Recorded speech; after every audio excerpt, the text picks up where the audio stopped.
¿Cuánto repercute la caída de nacimientos que tenemos en Uruguay en primaria y en la educación en general? ¿Cuál es el rol que tenemos hoy de las escuelas de tiempo completo? ¿Hay, por ejemplo, recursos para aumentarlas? ¿Cómo se está evaluando la transformación educativa que impulsa este gobierno? De educación estaremos hablando esta noche. Bienvenidas, bienvenidos. Así comienza Lado B.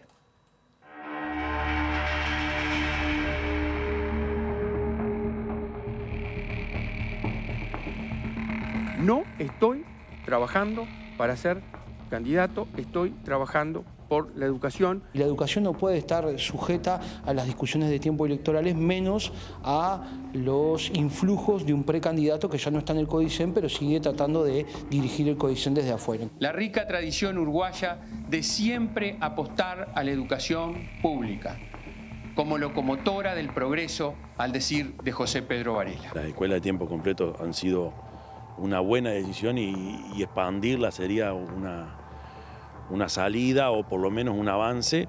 Es un tema presupuestal. Entonces hay que sentarse a pensar y decir, bueno, está bien, no podemos hacer la cobertura universal de tiempo completo. Bueno, ¿cuánto por periodo de gobierno? ¿Cuántas podemos hacer? ¿Cuánto nos cuesta?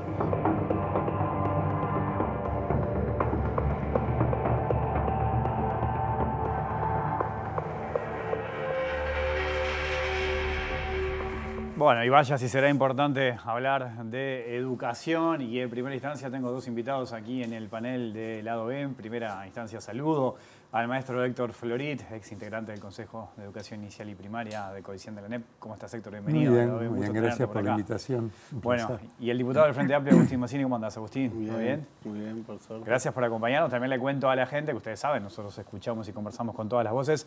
En minutos vamos a sumar al diputado del Partido Colorado, Felipe Esquipani. La idea, en principio, era que estuviera acá con nosotros. Bueno, por distintas actividades políticas en este año electoral lo vamos a tener en algunos minutos desde el móvil. Héctor, te he leído bastante en Twitter, hoy X, sí, haciendo distintos análisis de la actualidad de la educación. Apuntabas también a la caída de nacimientos que tenemos, a la escuela, a las escuelas de tiempo completo, a ese modelo. ¿Cuál es el diagnóstico que haces hoy de la realidad del Uruguay, desde tu punto de vista? Bueno, yo creo que el dato de la caída de la natalidad es muy fuerte. Para un análisis de la educación hay que partir de ese dato. Hoy tenemos un horizonte de 89.000 nacimientos, niños menos en el año 2030. Entonces, pensar el servicio educativo es pensarlo también en términos de oportunidades. Cómo asegurar la mejor educación, la mejor escuela, el mejor liceo, la mejor UTU, cuando se produce este bono demográfico. Hoy primaria tiene 322.000 alumnos, más o menos. Pensemos que entonces en 5 o 6 años más va a tener 260.000, porque de esos 89 hay algunos que irían a privado, es decir, es pérdida del sector privado, pero hablando de la educación pública, vamos a ese escenario. Es un escenario preocupante en muchos sentidos, seguramente menos trabajadores, menos aportes al Banco de Previsión Social, etc. Para la educación es una oportunidad de dar una oferta de excelencia. Dar una oferta de excelencia supone algunas cuestiones que parecen obvias. Asegurar, universalizar 3 años. Perdón. Es decir, que todos los niños de los 3 años puedan asistir a un centro educativo. Hoy hay 5.000 niños que no asisten, son los 5.000 niños de contextos más vulnerables, más complejos, no van a un CAPI, no van a un CAIF, no van a un jardín. El otro gran tema que tiene primaria es el ausentismo. Las cifras de ausentismo de los años 22 y 23 post pandemia fueron las peores desde que hay registro, el nivel de faltas. Y el otro es aumentar el tiempo pedagógico, es decir, llegar a un número de escuelas de tiempo completo que permita que los sectores de pobreza, sobre todo los quintiles 1 y 2, con prioridad, pero que toda la sociedad, todas las familias puedan acceder a una oferta en el barrio de tiempo completo.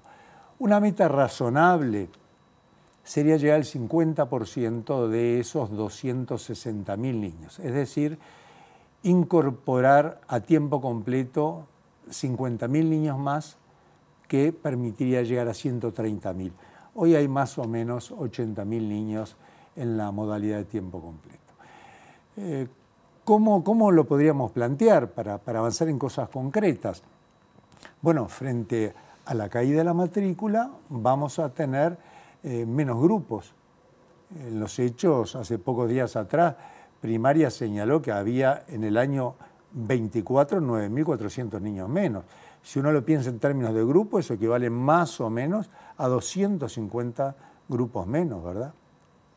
Si esto va a ser el panorama de los próximos años, parece razonable y posible que en una escuela donde cae la matrícula y había 3 primeros, de repente quedan 2, y ese cargo de maestro hay que aprovecharlo, hay que usarlo. Claro, se parte de la base de que con la caída de la matrícula, con esos casi 10.000 niños menos, los maestros los tenemos y la infraestructura también, los salones y las escuelas también. Exacto, tenemos equipamiento, tenemos salones, tenemos libros, pero fundamentalmente tenemos los cargos docentes y no docentes presupuestados.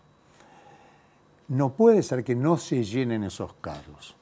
Cuando hace pocos días atrás la directora de primaria habló que había más de 80 cargos que estaban presupuestados y que no habían sido ofrecidos, uno dice, bueno, no puede ser.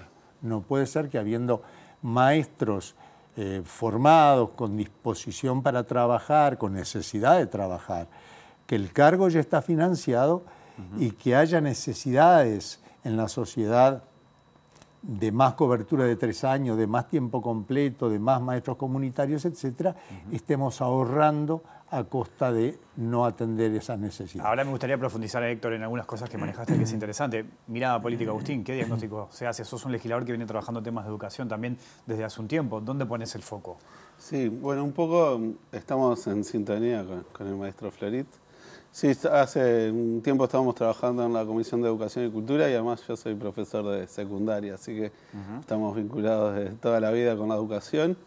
Eso que decía recién Héctor, nosotros como país vamos a tener menos gurises y eso es una realidad. Ahora, la educación también puede ser una fuente de oportunidades de igualdad social, pero también puede ser una fuente de desigualdad. Está demostrado, claro. O sea, los que leímos en pedagogía, Bourdieu, Passerón. Entonces, ¿por qué es desigual? Porque hay diferente acceso a la educación según el sector social de donde venimos. Por eso nosotros, para poder que la educación sí sea positiva en términos de igualdad social, tenemos que invertir más para disimular esas diferencias que tienen de base. Hay gurises que los padres no terminaron la escuela hoy. Claro. Y hay gurises que tienen padres universitarios. Esa trayectoria no va a ser igual. Y el problema es que cuando estudiamos las pruebas estandarizadas, vemos que cuando le hacemos la prueba en la escuela, ya sabemos cómo le va a ir en el liceo. Y eso no nos puede seguir pasando. Para eso tenemos que tener estos dispositivos pedagógicos que lo que generan es mayor tiempo pedagógico, que va a disminuir la brecha cultural que existen en los hogares de los gurises. Eso debe ser una política casi que de Estado para nosotros, porque depende del futuro de nuestro país. Nosotros vamos a hacer menos, o sea que vamos a tener que ser más eficientes en todo, no solo en lo productivo, pero también en lo productivo, pero tenemos que administrar mejor el país, los menos que seamos en el futuro. Para eso precisamos estar más educados y más preparados. Sumo otra voz, pero para eso vamos al móvil. Y ahí está nuestro compañero Martín Duarte. ¿Cómo andás, Martín? Bienvenido al lado B. ¿Cómo andás, Wilmar? Un saludo para todos por allí.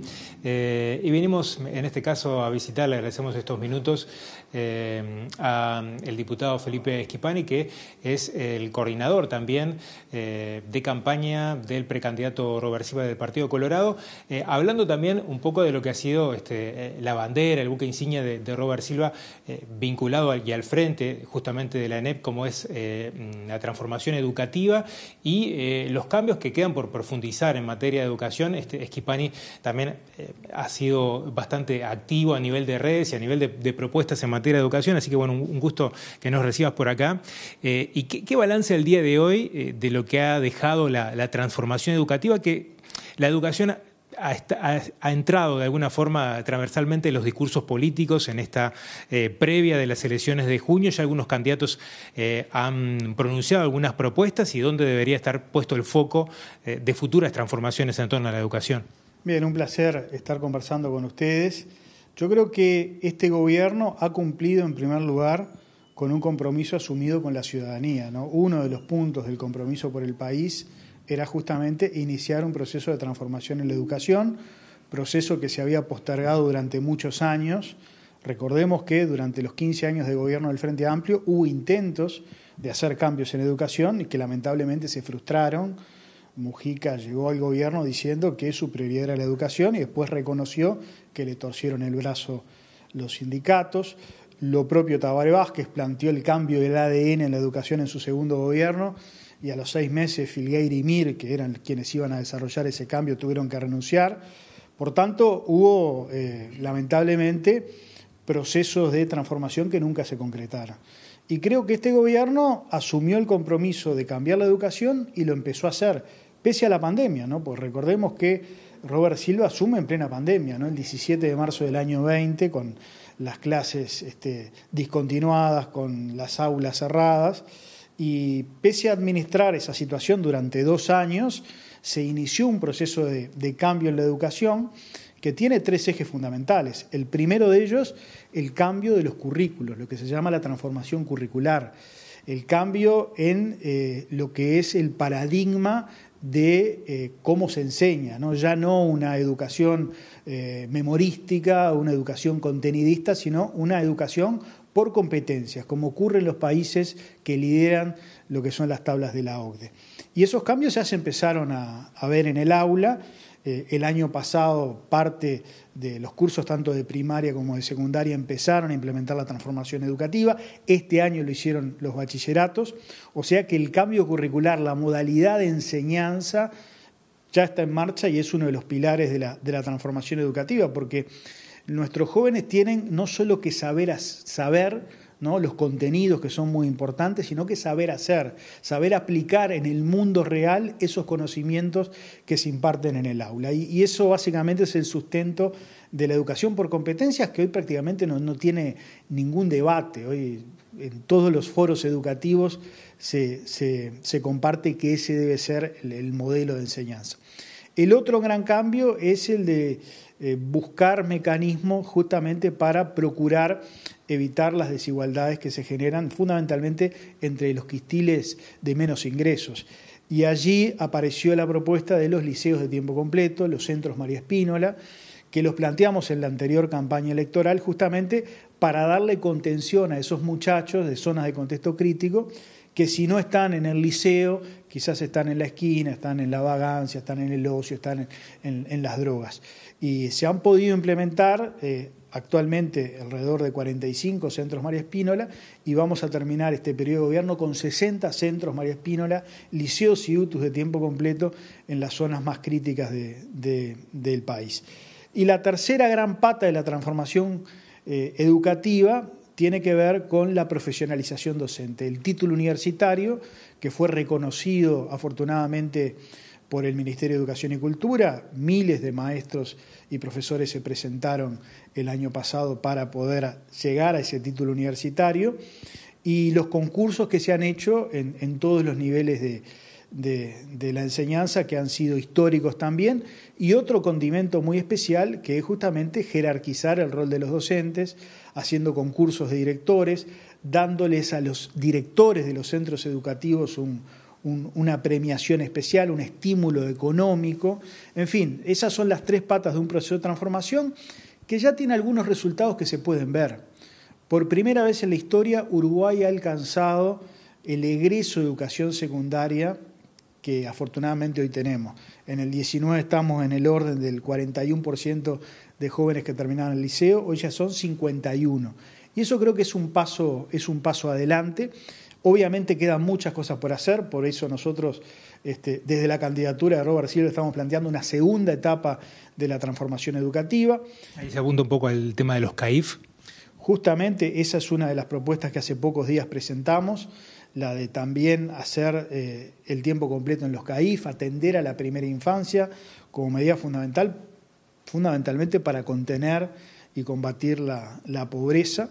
¿Qué opinión tiene de la inyección presupuestal que se ha dedicado a la educación, que es una de las cosas que en el Parlamento se han debatido a propósito de rendición de cuentas, pero también un reclamo sostenido de los gremios de educación, más allá de esa piedra por ahí en el zapato que ha tenido en ese cruce, que de hecho a nivel personal también lo has tenido con autoridades de FENAPES, y que otros precandidatos han puesto el énfasis y que no se los ha incluido, ellos mismos los gremios señalan, como parte, ¿no? o ser escuchados como parte dentro de la transformación, ¿no?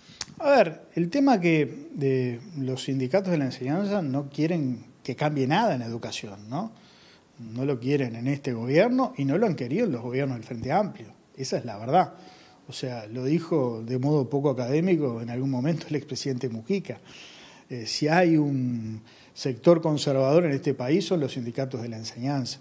Pese a eso, ha habido diálogo, ha habido negociación colectiva, ha habido un aumento salarial para los funcionarios de la educación muy importante. De hecho, todos los reclamos que hemos visto estos años son por otras cuestiones, no por el salario. O sea que han habido acuerdos.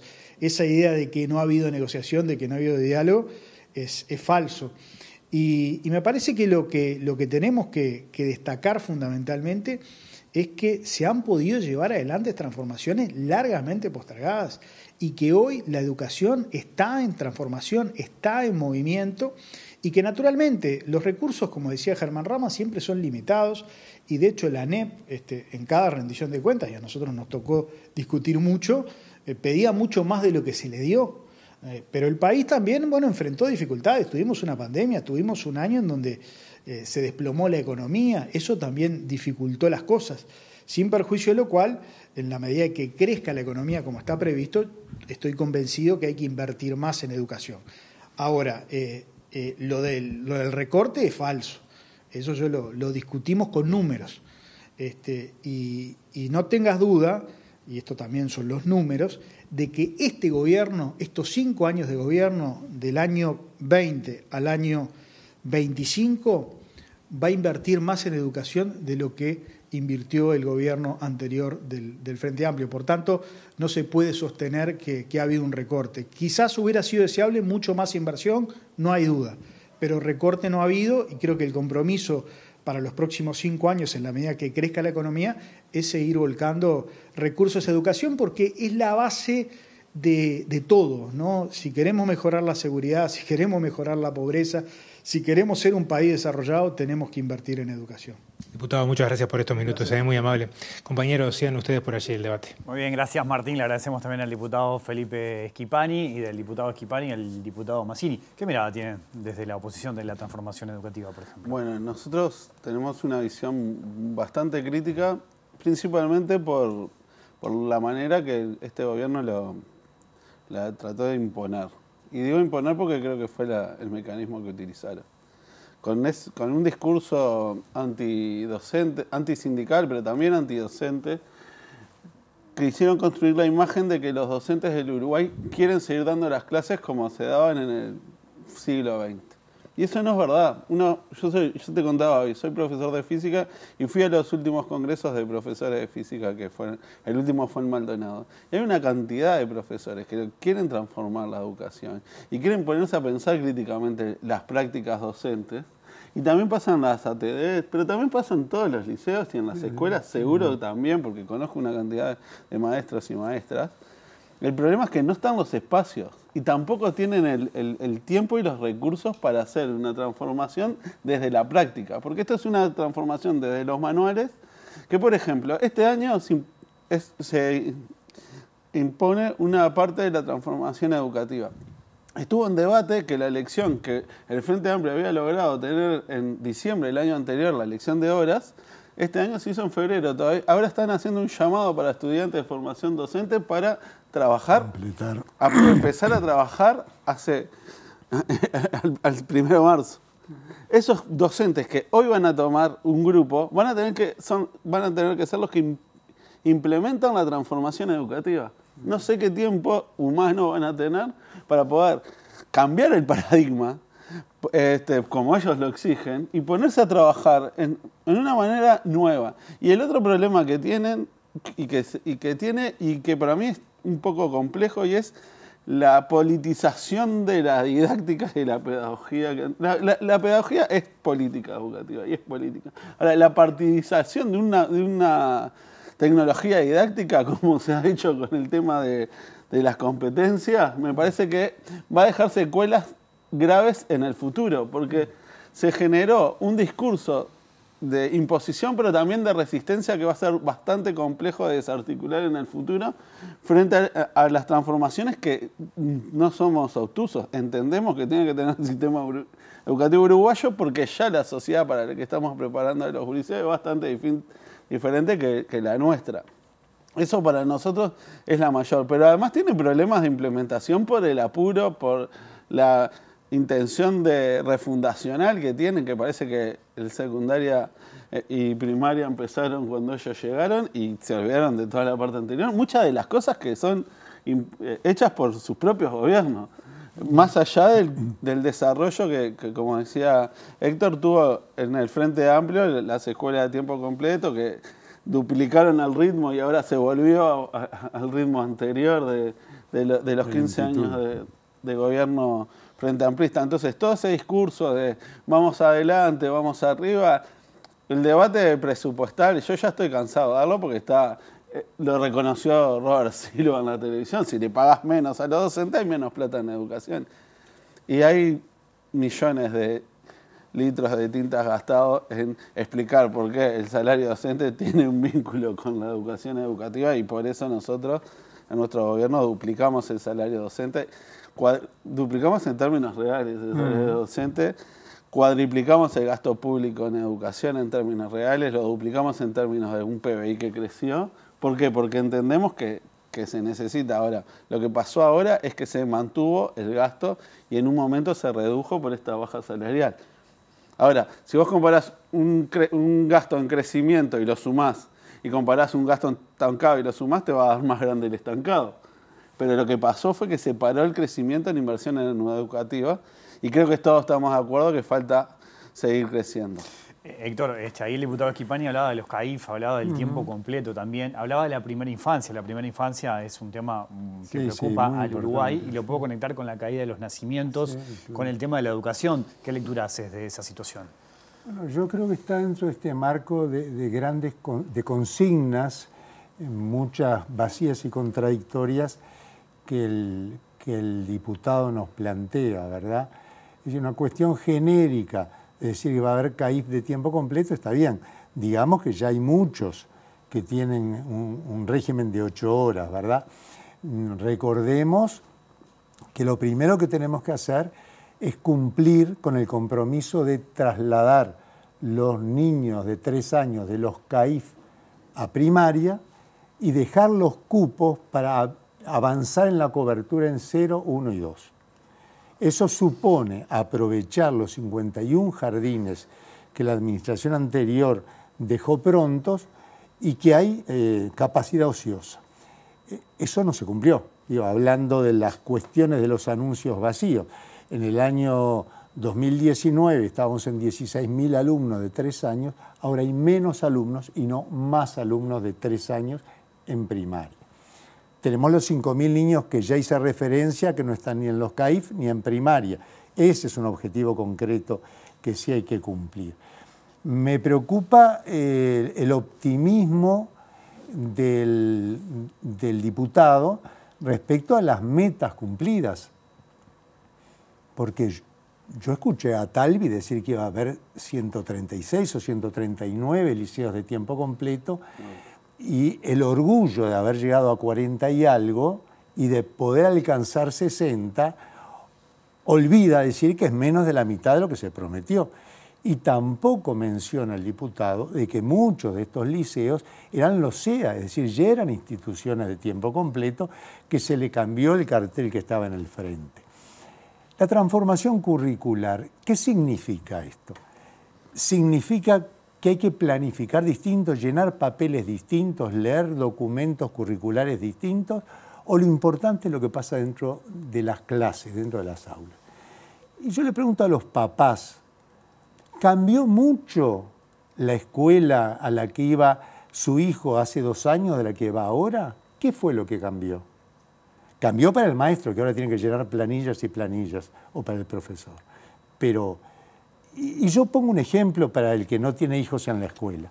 Se siguen utilizando los mismos textos que hizo la administración anterior.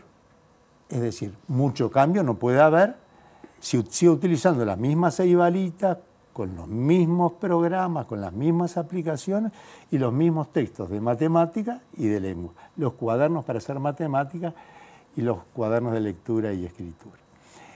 Entonces, yo creo que hay que tener un poquito más de objetividad en los anuncios y en las promesas y en ese sentimiento de autocomplacencia que ostenta el diputado Schipani en su afán por defender el abandono que hace el candidato Robert Silva de una responsabilidad que le encomendó el Senado de la República. Es decir, yo no me olvido que tenemos por primera vez un presidente del CODICEN que renuncia y que se va, dejando esta transformación que según el diputado es muy exitosa, pero que los demás no nos damos cuenta cuál es el éxito. ¿Cómo puede ser exitosa una transformación que tiene los peores resultados de asistencia desde que hay datos? No estoy hablando del año 20 y 21, donde la suma de las asistencias de los 2 años no alcanzaron a 1 año. Estoy hablando post-pandemia, 22 y 23. Fue tan mala la asistencia que Primaria a mitad de año sacó un programa que se llama Asiste y que reconoce datos dramáticos en primaria. Más del 20% promedio de los chiquilines asistieron menos de 140 días al año, es decir, faltaron más de 2 meses. En inicial, el 51% faltó más de 2 meses, es decir, más de la mitad fueron de vez en cuando. Este es el resultado que el diputado se distrajo y no lo pudo señalar. Ahora, ¿dónde crees que está la explicación de eso, Héctor? Porque acá incluso apunto hasta un elemento cultural, ¿no? Sí, claro. Nosotros, o sea, era impensado que faltáramos a la escuela, ¿no? Era... No, la escuela pero, sí o sí, es algo que pasará algo muy dramático. ¿Dónde crees que está la explicación? Bien cortito. La LUC retira del artículo 7 de la Ley General de Educación del año 2008 la prescripción de la responsabilidad de los tutores, de los padres, de observar la asistencia regular de los alumnos, la asistencia y el rendimiento. Eso se retira. No quiere decir que en la Constitución no diga que sea obligatorio, pero esa señal pública de retirar la preceptividad me preocupa. Se promueve independientemente de las faltas. La promoción automática no solamente tiene el impacto que dijo la directora de primaria, que había 4.000 niños que fueron promovidos sin los conocimientos mínimos. 4.000, el 10% de los alumnos de primaria. Sí, digamos que pasan casi, según datos oficiales, casi 4.000 pasan de año sin incluso haber adquirido el conocimiento necesario para hacerlo, ¿no? Sí, estrictamente sin haberlo adquirido. El 27% de los niños de primero faltaron más de 2 meses, asistieron menos de 140 días. En los sectores de pobreza triplica el ausentismo al quintil 1 al quintil 5 en la distribución. Es decir, no solamente tenemos la peor asistencia, con resultados que por supuesto impactan negativamente, sino que además los más chicos y los más pobres son los que asisten menos, siendo los que precisan más. Esto es absolutamente dramático en términos de construcción democrática. Nosotros tenemos niños que van de vez en cuando a la escuela. Y la campaña de bien público que hace esta administración no es convocando a asistir, porque la LUC decía lo contrario, lo retiró. Es diciendo que la transformación educativa es muy buena. Esa fue la campaña de bien público. Entonces, hay desencuentros, como decía el diputado, hay desencuentros fuertes en lo que estamos leyendo sobre la realidad. El avance de tiempo completo es absolutamente mínimo. el Frente Amplio tomó la administración en el año 2005, había 104 escuelas de tiempo completo. La triplicó y dejó 296, prácticamente 300. Perdimos desde el año 2020 hasta este año, incorporando una cantidad absolutamente marginal, 15 escuelas según la última rendición de cuentas. El objetivo que planteó el profesor Robert Silva y el gobierno en tiempo completo se cubriría no en el 24, que fue la promesa. La meta 24 precisa 10 años más para cumplirse. Esa es la lentitud, dicho en la última rendición de cuentas. No pido que me crean, hay que leer el mensaje de la rendición de cuentas que envía la ANEP. Es decir, tenemos problemas graves, problemas que nos llevan a pensar que va a haber que reformular cuestiones importantes de tiempo pedagógico, de cobertura, de asistencia, de reconocimiento a los maestros. No se puede decir que están siendo reconocidos los maestros porque administrativamente y después de una prueba se les da un título, un reconocimiento universitario. Lo que se está reclamando es una carrera universitaria, que es otra cosa. Ahora, Agustín, el gobierno ha destacado distintas obras que ha realizado en este periodo, incluso ha hablado de un shock en infraestructura. ¿Qué mirada tenés eso como docente, como legislador? ¿Has podido constatar eso? Bueno, no, en realidad hace poco recibimos la visita de las autoridades a la Comisión de Educación y en realidad nosotros lo que hemos recibido este comienzo de clase, estos últimos comienzos de clase creo que todos son caracterizados por algún problema de gestión que ha tenido las autoridades. El año pasado hubo dificultades importantes en el relacionamiento en el comienzo de clase, no sé si recuerdan, con problemas en cada uno de los liceos, en una cantidad de liceos. Bueno, este fue el año de los problemas edilicios. Es verdad que fueron desnudados por el temporal que vino enseguida después del comienzo de cursos. Ahora, estaba claro que los liceos y las escuelas no estaban preparados para recibir lluvias, que está bien, es verdad que hay un cambio climático, pero en Uruguay siempre llovió mucho. O sea, Uruguay es difícil ver el cambio climático a veces en Uruguay porque tiene una variabilidad climática con el niño y la niña y estar en una interfase entre el clima cálido y el clima templado que hace que lo que vivimos nosotros, ¿no? Un día estamos de chancleta y al otro día nos tenemos que poner la bufanda. Bien, ese problema, esa infraestructura, tenemos problemas de infraestructura en todos los departamentos del país y en una cantidad de escuelas y liceos. Y otra de las cosas que hemos visto que pasó en este comienzo de año fue la dejadez que había en los entornos y en los patios liceales donde hay pastizales todavía hoy en la mayoría de las escuelas. Muchas veces esas tareas recaen en el gobierno departamental o municipal, pero la responsabilidad de cortar el pasto en la escuela, algo tan sencillo como eso, no se lleva a cabo. Por eso lo que nosotros planteamos en esta visita, porque Robert Silva lo planteó como un shock de infraestructura, cuando uno lee la letra fina de la rendición de cuentas, que se gasta menos que lo que se gastaba antes. Ese es el shock de infraestructura que nos propone. Se construye menos, se suponía que se iba a gastar un poco más en mantenimiento. Ahora lo que vemos es que no pasó ninguna de las dos cosas.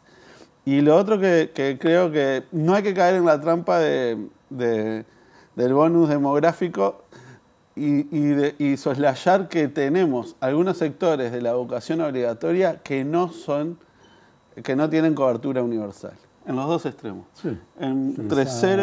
A partir de los 3 años y en el bachillerato. Entonces, nosotros tenemos reducción de la matrícula en sectores donde no hay cobertura universal. Y eso es un problema gravísimo y no vemos ninguna política proactiva del gobierno para llamar a esos gurises de más baja edad, pero mucho menos para los más grandes, que son los que de verdad cada vez se precisa más estar escolarizado, cada vez más tiempo para este nuevo mundo donde la información es clave. Entonces, ese festejar los resultados de la transformación educativa, donde ellos mismos reconocen y se ve en el informe Aristas que bajó el aprendizaje en casi todos los niveles, una caída de aprendizaje que va acompañada, como dijo el diputado, por un aumento del pasaje de grado. Ahora, si yo antes pedía esto y ahora pido esto, y los gurises antes daban acá y ahora dan acá, van a pasar igual, por más que aprendan menos. Esa es la transformación educativa que festeja Robert Silva. La caída de los aprendizajes con el aumento en el egreso. Está perfecto. Nosotros queremos una transformación educativa que realmente mejore la calidad educativa, donde se mejoren los aprendizajes, porque eso es democratizar la cultura y democratizar el conocimiento, que es lo que nosotros queremos para nuestro pueblo, que es que todos accedamos. No de igual manera, porque yo creo que en una sociedad tan desigual es casi imposible y tenemos otros problemas estructurales de la sociedad, por ejemplo, y paso del aviso, aumento de la pobreza en la primera infancia. ¿Cómo podemos tener una política de Estado de mejorar la educación cuando descuidamos la pobreza infantil? Y tenemos cada vez más madres solteras que están cada vez más pobres. Los hogares de jefatura femenina tienen casi el doble de pobreza que los hogares de jefatura masculina. Bueno, esas cosas son las que tenemos que discutir alrededor de la educación, pero me refiero a lo primero. La caída demográfica implica que nos concentremos mucho y muy fuerte en los gurises, porque vamos a precisar que los orientales del futuro sean mucho mejor que nosotros, porque van a ser menos. Les propongo una pequeña pausa y seguimos conversando y seguimos escuchando otras voces. Ya sigue el lado B aquí en la pantalla de TV Ciudad.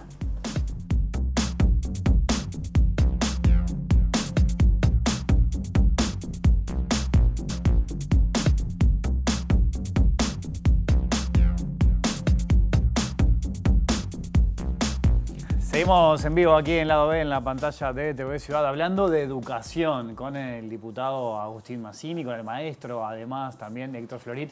Ya lo escuchamos al diputado Felipe Schipani y vamos a sumar otra voz, en este caso a Virginia Cáceres, la presidenta de la ANEP, que habla de la transformación educativa y de lo que está pasando este año. Vamos a escucharla y verla.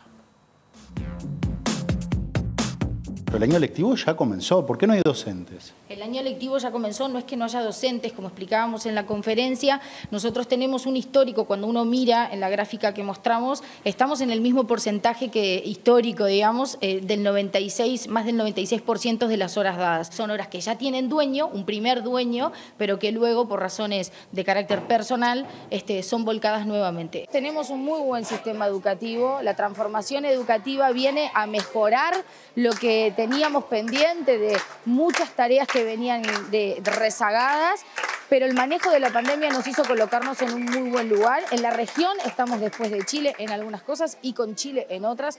Por lo tanto, para nosotros es un orgullo poder ser referencia a nivel de América Latina, pero también aceptando que hay un montón de desafíos que todavía tenemos por delante y que además el hecho de tener hoy un buen punto de partida nos permite empezar a pensar y a diseñar en aquellas cosas que tal vez no son tan urgentes, pero que requieren también ser atendidas para seguir mejorando.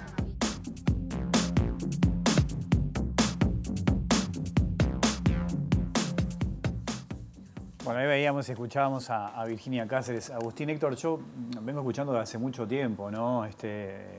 Acuerdos de todos los partidos políticos, ¿no? Dirigentes políticos, pensar en acuerdos, en políticas a largo plazo. Y uno piensa que en materia educativa, para encontrar resultados seguramente hay que apostar a largo plazo. Difícilmente en un quinquenio, en un periodo de gobierno, se puedan encontrar algunos resultados. ¿Ustedes ven un escenario en el Uruguay hoy instalado para que eso se pueda llegar a dar, para que lleguemos a alcanzar acuerdos que permitan algún cambio en la educación? Bueno, arranco yo. Yo creo que eso que vos decís es importante porque incluso actores de este gobierno se comparan con o tienen como paradigma sistemas educativos como los nórdicos, siempre refieren a Finlandia. Y cuando uno se pone a estudiar el sistema educativo de Finlandia, surge de acuerdos parlamentarios, porque los países nórdicos tienen gobiernos muy parlamentarios y pasan mucho tiempo debatiendo y se ponen de acuerdo primero a nivel parlamentario y después se pasa al plan pedagógico, o sea que hay acuerdos políticos muy sólidos previamente. Después se negocia, porque no hay transformación educativa sin opinión de los docentes, pero también de los sindicatos docentes, y después recién se hace la elaboración pedagógica. Elaboraciones pedagógicas que además generan un ecosistema de libertad de trabajo que permiten que los docentes puedan expresarse y puedan trabajar. Y bueno, y lo otro es la cantidad de horas que trabaja un docente para tener un sueldo equiparable a otros trabajos de alto rango, ¿no? Que los docentes en Finlandia ganan como un muy buen profesional y además tienen mucho más tiempo para dedicarle a los gurises. Bueno, todas esas condiciones económicas, pero principalmente las políticas, seguro no se dieron en esta transformación. Esta transformación educativa que como vemos no se va a poder terminar de implementar en este periodo de gobierno, ya desde el vamos necesita que el próximo periodo tome de gobierno... lo que quedó acá y ver si lo aplica o no.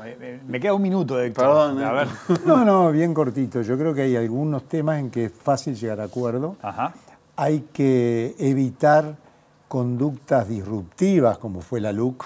Es muy difícil hablar de acuerdos cuando se excluye a los docentes, cuando se eliminan los consejos, una construcción histórica, etc. Ahora, avanzar en tiempo completo, avanzar en la cobertura de inicial, lograr una mayor participación docente, restituir los consejos, lograr que los ciclos se alcancen con la mayor calidad posible y que el egreso continúe mejorando, porque mejoró en las administraciones anteriores. Este gobierno continúa la tendencia a la mejora y blindar el presupuesto. Es decir, cuando la última rendición de cuentas que considera el Parlamento señala que se gastó 1.140 pesos menos por alumno, y el diputado del partido donde estaba el presidente del CODICEN que firmó esa rendición de cuentas dice que mejoró el salario de los docentes, bueno, tiene que decir, en el año 24 vamos a volver al año 20 después de haber perdido durante 2 o 3 años unos cuantos miles de pesos equivalentes a unos cuantos jornales, o esos 230, 240 millones de dólares que no se gastaron en educación. Entonces yo diría, algunos acuerdos respecto de carácter más programático, blindar cuestiones presupuestales, participación docente, recrear un clima de diálogo y algunos objetivos concretos de terminación de ciclos. Una revisión cuidadosa de aspectos curriculares a través de las asambleas técnico-docentes y, por supuesto, una revisión muy profunda de este debacle que fue la formación docente. Les agradezco mucho a los dos la visita esta noche y los aportes. Gracias. Hasta la próxima. Muchas gracias. Nos vamos, volvemos mañana a las 20 horas. Que pasen bien, chao.